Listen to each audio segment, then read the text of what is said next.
Hey ladies and gentlemen, welcome back to another book review. So I will be reviewing Hell is Dark with No Flowers.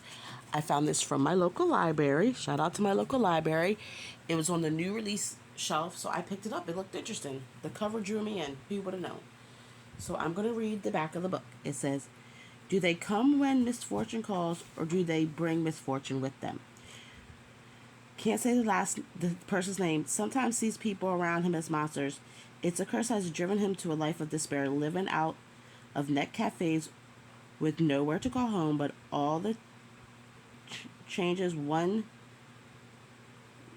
twilight evening when he stumbles across a huge European mansion. There's Seijai meeting a bewitching, beautiful boy dressed in a white peony print kimono who introduces himself as, can't say the name.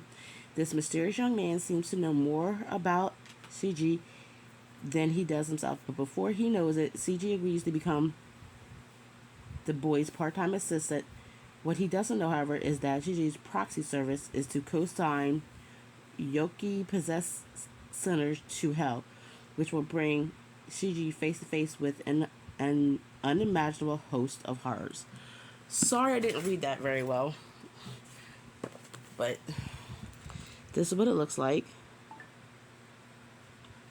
And this time it focused. The last couple of days hasn't been focusing.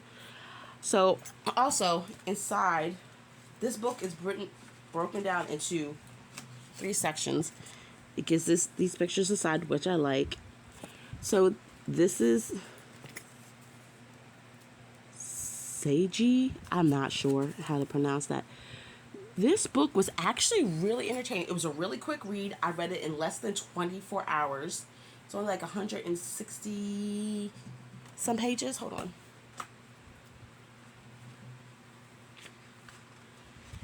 It's 163 pages. And then it's got some of the afterwards and some of the things that they use for research. So the back of the book is really kind of describes the whole book. This book is interesting because the main character, I'm just calling him S, when he was younger, a piece of glass got into his eye. So now he sees when people are possessed by demons, I would assume. And like you have this one lady who has eyeballs all over her arm, and I believe it's because she was stealing things. I'm not sure if that's 100% correct. Like, he saw one person with one eye. It was just really, this was a really good, easy read. I would recommend, if you like this type of folklore, kind of like dark folklore stuff with a twist, definitely give this a try. Like I said, it kept me entertained. I read it in less than 24 hours. And I do actually have book 2 of it, because I believe there's like 2 or 3 more books to it. I'm not 100% sure. But yeah, shout out to my local library. It was for the win.